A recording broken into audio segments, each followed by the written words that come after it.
Hello friend, जय हिंद। आप सबको हमारे समृद्धि क्लासेस में स्वागत है। मैं अमित कुमार आपको इस चैनल पर हार्दिक स्वागत करता हूं।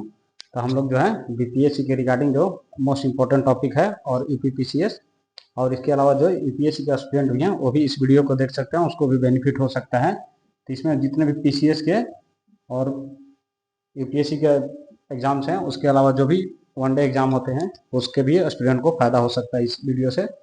तो आप लोग से निवेदन है कि इस वीडियो में पूरी तरह बने रहें और हम लोग जो संवैधानिक विकास की प्रक्रिया है भारत में उसको आज हम लोग इस टॉपिक को देखने वाले हैं।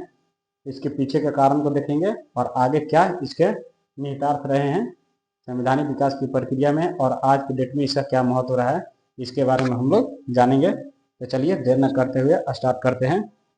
तो पहले हम लोग इसकी पृष्ठभूमि को जान लेते हैं कि ये संवैधानिक विकास की प्रक्रिया जो है इंडिया में चालू कैसे होता है। इसका मतलब ये नहीं है कि भारत जो था पहले इस बिना किसी विधि व्यवस्था का चल रहा था। यहाँ पर जो विधि व्यवस्था थे, जैसे यहाँ पर जो मुस्लिम समुदाय थे, इसके अलावा हिंदू जो थे, बौद्ध, जैन, पारसी और जितने भी धर्म हैं जो इंडिया में गिने जा सकते हैं, इन सबके अपने अपने एक विधि व्यवस्था थी। उसके तहत ही इन लोग जो इसके अनुयायी थे वो उसका अनुसरण करते थे, उसके अनुसार अपना जीवन यापन करते थे। इसके अलावा बात करें तो ये जो संवैधानिक विकास की प्रक्रिया है हमारा, ये मेनली आता है ब्रिटिशर्स जब आए थे, अंग्रेज जब भारत में आए उसके बाद की प्रक्रिया जो स्टार्ट होती है हम लोग उसके बारे में पढ़ेंगे। ठीक है, तो इस संवैधानिक विकास की प्रक्रिया में मूलतः जो हम लोग पढ़ने वाले हैं ब्रिटिश के द्वारा जो लाए गए नियम कानून है और उसके थ्रू हमारा जो आज का संविधान है उसमें किस तरह के परिवर्तन आ रहे हैं उसके बारे में हम लोग पढ़ेंगे। ठीक है, ये तो बेसिक पृष्ठभूमि थी। तो हम लोग इस संवैधानिक विकास की प्रक्रिया में अंग्रेजों के द्वारा किए गए प्रक्रिया में जो भी उनके द्वारा लाए गए नियम है विधायी प्रक्रिया उसके बारे में हम लोग पढ़ेंगे। तो इससे पहले स्टार्ट होता है कि आखिर इनको ये जरूरत क्यों पड़ी किसी भी तरीके का संवैधानिक विकास करने की, किसी एक अपने उपनिवेश देश में यानी भारत जैसे उपनिवेश देश में इनको इस तरह की प्रक्रिया अपनाने की क्या जरूरत पड़ी, इसके पीछे का क्या कारण हो सकता है कि ऐसा करना क्यों जरूरी हुआ। ब्रिटिश सरकार को या ब्रिटेन में जो महारानी थी एलिजाबेथ, उनको क्या ऐसा महसूस हुआ कि हमारे देश में एक औपनिवेशिक देश में किसी विधायी प्रक्रिया के तहत वो काम करेंगे। तो उसके रिगार्डिंग जितने भी टॉपिक्स हैं उसको हम लोग कवर करेंगे और इसका जो पृष्ठभूमि है उसको देखेंगे। उसके बाद में जो एक्ट्स आते हैं रेगुलेटिंग 1773 का, 1781 का चार्टर एक्ट, 1784 का पीस इंडिया एक्ट, 1813 का चार्टर एक्ट, 1833 का, 1853 का, 1858 में जो आता है। इसके अलावा जितने भी आते हैं धीरे धीरे 1909 में, 1919 में। ठीक है, तो उस सारे के बारे में हम लोग पढ़ेंगे जो हमारे एग्जाम के दृष्टिकोण से महत्वपूर्ण है। तो हम लोग आज के डेट में है जो पृष्ठभूमि के बारे में जान लेते हैं। एक छोटा सा लेक्चर होगा जिसमें आप लोग जो ओवरव्यू है इसकी पृष्ठभूमि का संवैधानिक विकास की प्रक्रिया क्यों स्टार्ट हुई हमारे देश में और कैसे स्टार्ट हुई उसके बारे में जानते हैं। ठीक है, तो जो भी है अंग्रेजों के द्वारा जब चालू किया गया था ये 1600 ईस्वी में ब्रिटिश ईस्ट इंडिया कंपनी की स्थापना होती है।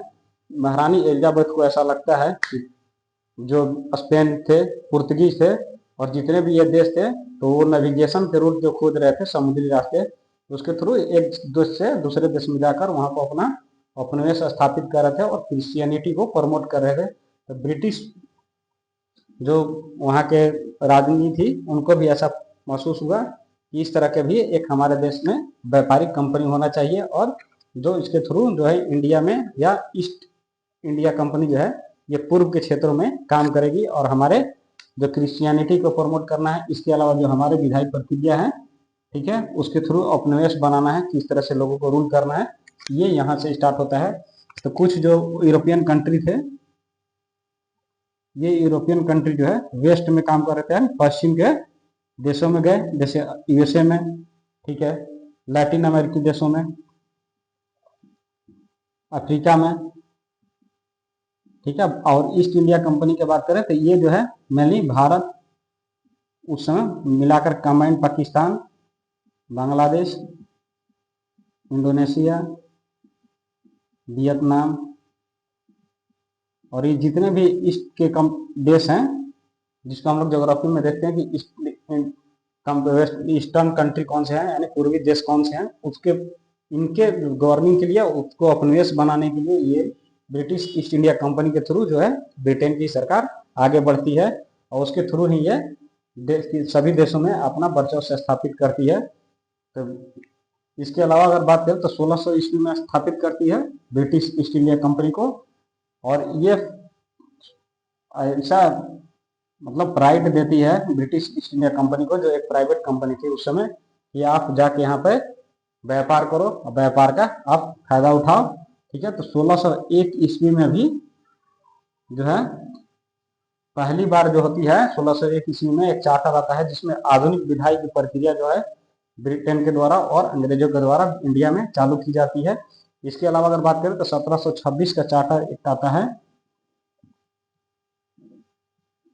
इसमें जो है 3 प्रेसिडेंसी जो हमारे इंडिया में थी, बंगाल, बम्बई और मद्रास, इन तीनों प्रेसिडेंसियों के जो गवर्नर हैं और इनकी काउंसिल में जो परिषद थे, जो परिषदों के जो समूह था, इनको विधायी यानी विधान बनाने की प्रक्रिया में इनको आगे बढ़ाया गया, या यूँ कह सकते हैं कि ये जो है गवर्नर और परिषद इनकी भी ये नए कानून बनाने और विधायी प्रक्रिया को आगे प्रमोट करने में इन लोग का हाथ रहा, या इनको विधायी शक्तियाँ यहीं से 1726 के चार्टर एक्ट के थ्रू मिलती है।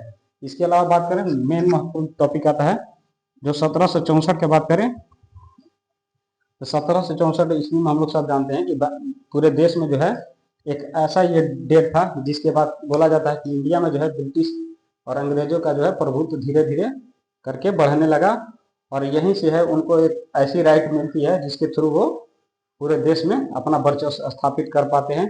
क्योंकि ये जो है 1764 ईस्वी में हमारे देश में ये एक युद्ध होता है, बक्सर का युद्ध।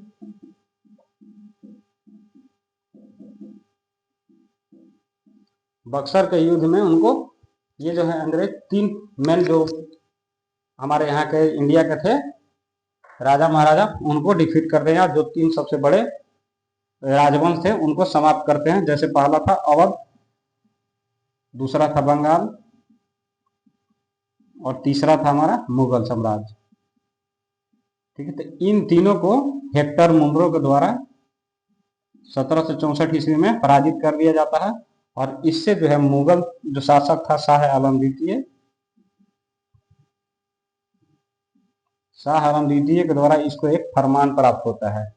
इस फरमान के थ्रू जो है ये पूरे देश में राजस्व इकट्ठा करने का इसको अधिकार प्राप्त होता है, यानी दीवानी अधिकार जो होता है अंग्रेजों को शाह आलम द्वितीय के द्वारा दिया जाता है, और उसके एवज में जो अंग्रेज इसको शाह आलम द्वितीय को 26 लाख रुपए का पेंशन देते हैं, उसके एवज में इनको ये मुआवजा राशि मिलती है। ठीक है, इसके अलावा बात करें तो 1765 में जब 12 अगस्त 1765 ईस्वी को ये जो है एक संधि की जाती है, और उसी के थ्रू ये जो है शाह आलम द्वितीय को ये अपना अधिकार छोड़ना पड़ता है, और ब्रिटिश के जितने भी अधिकार हैं उनको ये प्राप्त होते हैं, फरमान प्राप्त होते हैं। ठीक है, इसके अलावा बात करें तो 1767 ईस्वी में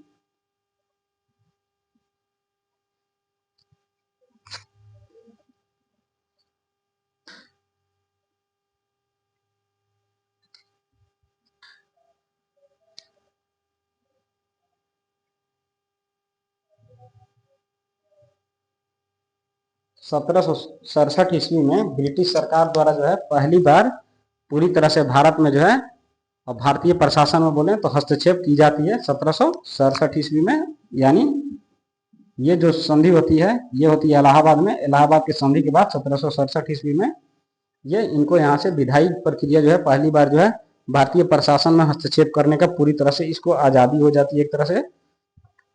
यानी जो मेन साम्राज्य थे हमारे देश में 3, इनको पराजित कर देते हैं, तो इनको ऑब्जेक्शन करने वाले बहुत कम ही रह जाते हैं। इसके बाद जो आते हैं जो मराठा, वो मराठा साम्राज्य करते हैं, लेकिन तब तक जब ये पीरियड चल रहा है इस पीरियड में ऐसा इनको ऑब्जेक्शन करने वाला कोई नहीं है। ठीक है, इसके अलावा देखें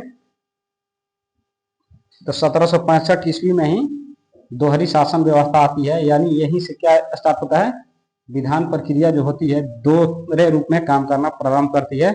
यानी जो है राजस्व वसूलना और जितने भी हैं सैन्य प्रशासन का काम ये जो है दोनों को बांट दिया जाता है। जो मेन काम होते हैं यानी लोगों को गवर्निंग करना या किसी भी नियम कानून को बनाना, इसके अलावा सैन्य व्यवस्था देखना, राजस्व वसूलना, ये ब्रिटिशर्स अपने हाथ में लेते हैं, यानी अंग्रेज जो है अपने हाथों में इनको ले लेते हैं। और जो जिसमें इनको पैसे की या राजस्व की प्राप्ति नहीं होती है, उस जो काम है ये किसको दे देते हैं, इंडिया में जो है राजा महाराजा उनको ये उसको ट्रांसफर कर देते हैं। 1765 से 1772 के बीच में ये देखने को मिलता है, यानी जब रेगुलेटिंग एक्ट 1773 आता है उससे जस्ट पहले तक ये ऐसा शासन चल रहा होता है। और इसी बीच में देखें 1765 से 72 तक जितने भी अंग्रेज शासक थे उनको जो है ना भ्रष्टाचार में लिप्त हो गए, रिश्वतखोरी करने लगे। तो इनसे जो था व्यापारी बनकर तो आए थे और व्यापार करने के बजाय ये पर्सनल ट्रेड में यानी व्यक्तिगत कार्यों में संलग्न हो गए। व्यक्तिगत कारणों में संलग्न होने के कारण जो है कंपनी जो थी ब्रिटिश ईस्ट इंडिया कंपनी, इसको नुकसान होने लगा। ठीक, जब नुकसान होने लगा तो इसको नुकसान को पूर्ति करने के लिए और कंपनी को बचाए रखने के लिए जो है ये कंपनी जो जाती है ब्रिटेन में और वहां के सरकार से बोलती है कि हमको 10 लाख पाउंड का दिया जाए ताकि ये ब्रिटिश ईस्ट इंडिया कंपनी को चलाया जा सके। तो अभी तक हम लोगों ने देखा ना, जितने भी व्यापारी थे और अंग्रेज अधिकारी थे जो थे कि अपने पर्सनल कामों में संलग्न हो गए और इस तरह का जो है कोई नियम नहीं था जो इनको रोक सके। तो अब जब संवैधानिक विकास की हम लोग प्रक्रिया पढ़ रहे हैं तो ऐसा विधान तब ब्रिटेन सरकार द्वारा और वहां के महारानी द्वारा तय किया जाने लगेगा कि भाई ऐसा काम नहीं चलेगा, यदि हम आपको पैसा देंगे तो आपके अंदर हमारा पावर होना चाहिए, यानी जो भी हम आपको पैसे देंगे उसके बदले में हमको आपके अंदर में अधिकार चाहिए।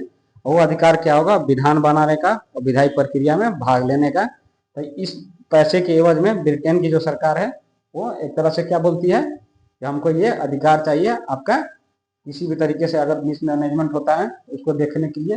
तो ऐसे बोला तो जाता है कि ब्रिटिशर्स जो थे, ब्रिटिश ईस्ट इंडिया कंपनी जो थी ये व्यापारिक कंपनी थी। व्यापारिक कंपनी ना होकर ये धीरे धीरे किस रूप में आ रही है, ये आ रही है एक औपनिवेशिक साम्राज्य को किस तरह से स्थापित किया जाता है, यानी ये ब्रिटेन के सरकार के द्वारा जो है इसमें अपना हस्तक्षेप पूरी तरह से देखने को मिलता है। इससे पहले जो था ब्रिटेन की सरकार जो थी पूरी तरह से इसमें दिखती नहीं थी, जबकि ब्रिटिश ईस्ट इंडिया कंपनी जितनी थी इसमें जो थे बड़े बड़े भूपति या पैसे वाले लोग इसमें काम करते थे, जिनका वर्चस्व था जो ब्रिटेन में राजनीतिक परिवारों से थे। हाउस ऑफ लॉर्ड्स में इन लोगों का जो है प्रभुत्व रहने के कारण जो भी विधायी प्रक्रिया होती थी ब्रिटेन में उसमें भी ये लोग हस्तक्षेप करते थे। उसके साथ साथ अब इंडिया में भी जब ये ऐसा हो गया इसमें भी इन लोगों का दखल होने लगा पूरी तरह से जो हमको दिखता है। इसके बाद ही जो है 1773 में आता है रेगुलेटिंग एक्ट। रेगुलेटिंग एक्ट के बाद अगर बात करें 1773 में आता है। इसके अलावा अगर बात करें एक और चीज समझ लेते हैं, 1600 से ईस्वी से स्थापित होता है और 1700 कब तक, 1857 तक जब सिपाही विद्रोह होती है तब तक किसका खुली चलता है, एक तरह से ब्रिटिश ईस्ट इंडिया कंपनी का अंदर भारत आता है। इसके अलावा 1857 से लेकर 1947 तक जो है पूर्णतः जो दिखता है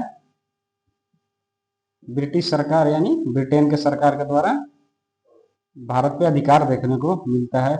यहाँ तक हम देखते हैं 1857 तक कुछ न कुछ मामलों में छोटी छोटी बातों पर कुछ अधिकार जो है ब्रिटिश ईस्ट इंडिया कंपनी के पास थे, जो हम लोग देखते हैं 1813 में जो है चाय और चाइना के साथ व्यापार का अधिकार था।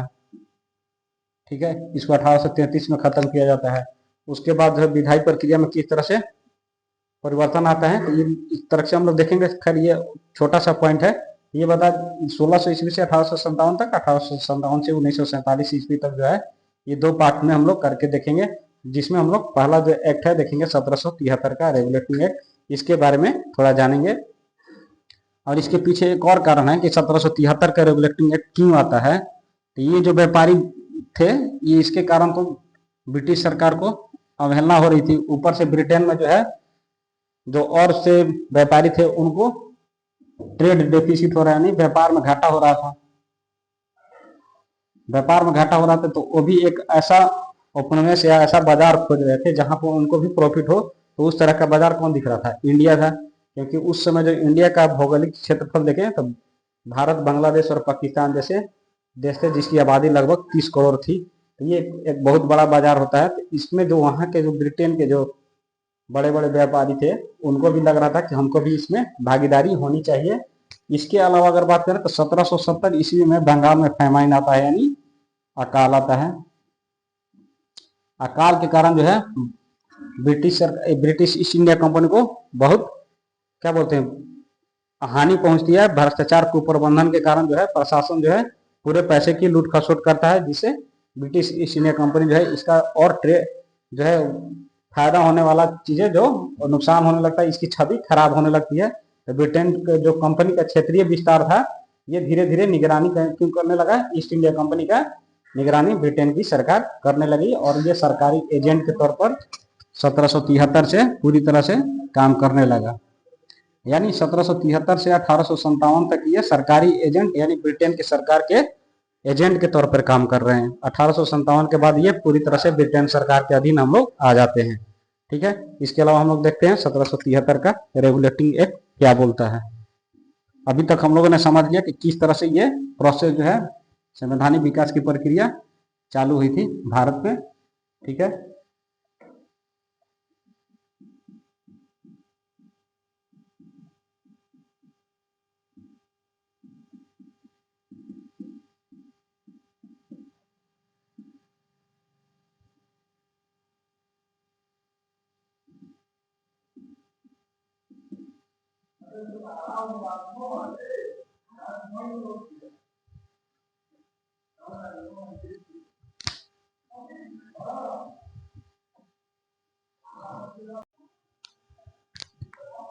नेक्स्ट टॉपिक है हमारा संवैधानिक विकास की प्रक्रिया में जो पहला महत्वपूर्ण बिंदु आता है वो आता है 1773 का रेगुलेटिंग एक्ट। अब तक हम लोगों ने देखा था 1765 से 1772 ईस्वी तक जब बक्सर का युद्ध होता है, उसके बाद जब ये अंग्रेजों को फरमान प्राप्त होता है ब्रिटिश मुगल शासक शाह आलम द्वितीय के द्वारा, उसके एवज में किस तरह से ये लूट खसोट मचाते हैं, रिश्वतखोरी, मुनाफाखोरी, ये सब सारे जो काम हैं ये इनके द्वारा किए जा रहा था।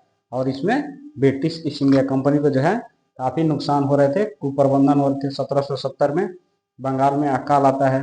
ठीक है, उसके कारण भी ब्रिटिश ईस्ट इंडिया कंपनी को छवि पर धक्का पहुंचती है। इसके अलावा हम लोग अब जो देखेंगे विकास की प्रक्रिया 1773 का रेगुलेटिंग एक्ट जो है उसमें कौन कौन से प्रावधान आते हैं। तो इसमें ये बहुत इंटरेस्टिंग बात है कि जब भी ये जितने भी एक्ट आते हैं तो पिछले के वो रूपांतरित करते हैं, यानी जो पीछे छूट जाती है और ब्रिटिशर्स का अधिकार जो है, अंग्रेजों का अधिकार जो है उसमें कमी नहीं आती है, लेकिन उसके अलावा जो अधिकार हैं उनको दिए जाते हैं।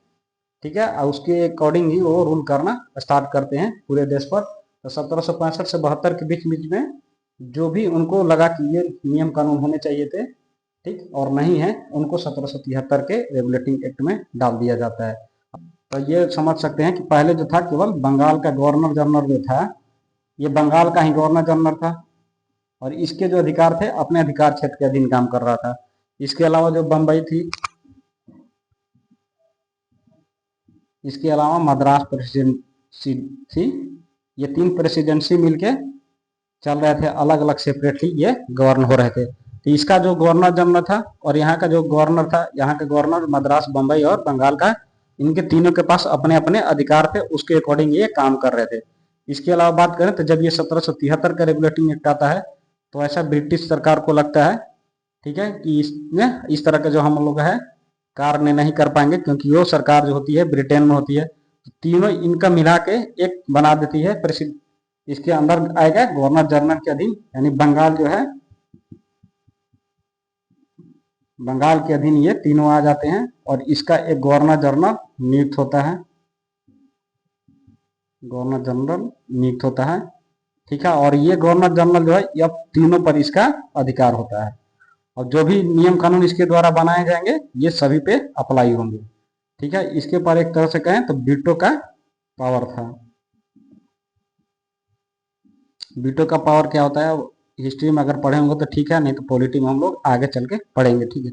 इसमें अगर ये देखें तो एक गवर्नर जनरल कौन नियुक्त होता है यहाँ पर, वारेन हेस्टिंग। अब इसके नाम के पीछे लोग लॉर्ड्स लगाते हैं, तो हम लोग लॉर्ड्स के ही लगाएंगे, ये हमारे तो लॉर्ड थे नहीं, ठीक है। तो हम लोग को केवल लिखेंगे क्या, वारेन हेस्टिंग। वारेन हेस्टिंग ये बंगाल के गवर्नर जनरल बनता है, यानी पूरे मद्रास, बम्बई और बंगाल का ये गवर्नर जनरल होता है। अब इसमें बात करें तो ये गवर्नर जनरल बना तो इसको काम करने के लिए भी कुछ लोग चाहिए। ये तो होगा सेंट्रलाइजेशन, यानी केंद्रीकृत प्रशासन का पहला पड़ाव दिखता है। ब्रिटिश सरकार जो है वहां से एक सिस्टम के थ्रू गवर्न करना चाह रही है, विधायी प्रक्रिया के थ्रू। तो क्या कर रही है, पहले एक गवर्नर जनरल नियुक्त कर रही है, जो पहले 3 थे, जहाँ पे इनके अपने अपने नियम कानून चला रहे थे गवर्नर, तो उसको हटा के एक बनाती है, यानी केंद्रीकृत हो गया। और ये केंद्रीकृत जो प्रशासन है वो सीधा डायरेक्ट रिपोर्ट करेगा किसको, ब्रिटेन को। अब ये गवर्नर जनरल जो है बंगाल में, इसको काम करने के लिए कुछ सबॉर्डिनेट चाहिए, उसके अधीनस्थ कुछ कर्मचारी चाहिए। ये कार्यकारी परिषद इसके द्वारा नियुक्त किया जाता है। ये रहा पहला हमारा पॉइंट। दूसरा है कार्यकारी परिषद नियुक्त की जाती है। अब ये एक दूसरा पॉइंट आ गया कि हमारा जो है कार्यकारी परिषद नियुक्त की जाती है, जो गवर्नर जनरल को हेल्प करेंगे। और इसमें कितने सदस्य होंगे, तो इसमें केवल 4 सदस्यों को रखा गया था, जो गवर्नर जनरल को हेल्प करने के लिए होंगे। और ये बंगाल, बिहार और उड़ीसा का देखरेख करेंगे, ठीक है। यहाँ तक हम लोगों ने 2 पॉइंट्स को देखा। तीसरा है, ये यहाँ पर जो है प्रेसिडेंसियों का जो है अधीनता जो है केंद्रीकृत कर दिया जाने के बाद जो है फोर्ट विलियम में एक न्यायिक, सर्वोच्च न्यायिक व्यवस्था का, यानी सर्वोच्च न्यायालय का स्थापना किया जाता है। सुप्रीम कोर्ट की स्थापना होती है। फोर्ट विलियम जो है बंगाल में, यानी कलकत्ता में, वहां पर एक न्यायालय की स्थापना की जाती है, ठीक है। उसमें जो है एक सुप्रीम कोर्ट में जो है चीफ जस्टिस होते हैं, जिसका नाम होता है एलिजा एमपी, ठीक है। और एलिजा एमपी जो है, इसके अलावा उसको साथ देने के लिए 3 और न्यायाधीशों की नियुक्ति इसके एक्ट के थ्रू की जाती है। तो हमारा अभी तक हम लोगों ने देखा, बंगाल के अधीन आ गया, यानी गवर्नर जनरल एक हो गया, तीनों प्रेसिडेंसी जो है वो एक गवर्नर जनरल के अधीन आ गए। दूसरा है, इसका वारेन हेस्टिंग जो है प्रमुख नियुक्त किया जाता है। कार्यकारी परिषद नियुक्त होती है, जिसके 4 सदस्य होते हैं। ये काफी इंपॉर्टेंट फैक्ट है, ये एग्जाम में डायरेक्ट पूछ लेता है, तो इसको छोड़ना नहीं है। पहला हमारा बंगाल का जो है, और इसको बोले तो पूरे देश का पहला गवर्नर जनरल कौन था, तो वारेन हेस्टिंग। ये क्वेश्चन एग्जाम में डायरेक्ट पूछे जाते हैं। अब ये भी पूछता है कि सुप्रीम कोर्ट की स्थापना कब हुई थी, तो ये भी पूछा जाता है। और इसका स्थापना कहाँ हुआ था, तो ये हुआ था फोर्ट विलियम में।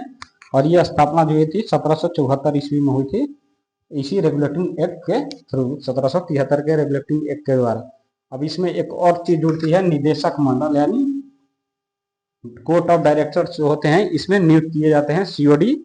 निदेशक मंडल में जो होते हैं, इनके सभी राजस्व के जो है ये नागरिक अधिकार, सैन्य अधिकार मामलों का जो रिपोर्ट है सीधा ब्रिटिश सरकार को ये सौंपते हैं।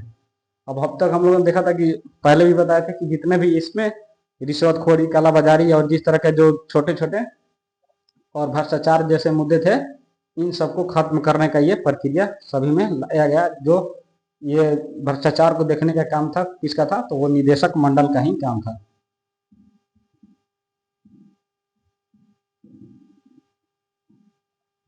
अभी तक हम लोगों ने 4 पॉइंट्स को देखा, ठीक है। तो ये भी क्वेश्चन अगर पूछ दे कि भ्रष्टाचार को देखने के लिए और मुनाफाखोरी, रिश्वतखोरी को देखने के लिए कौन सा मंडल नियुक्त किया गया था और कब किया गया था, तो आपको ध्यान में रखना होगा कि 1773 का रेगुलेटिंग एक्ट के थ्रू किया गया था। ये कार्य जो है निदेशक मंडल के द्वारा किया जा रहा था, ठीक है।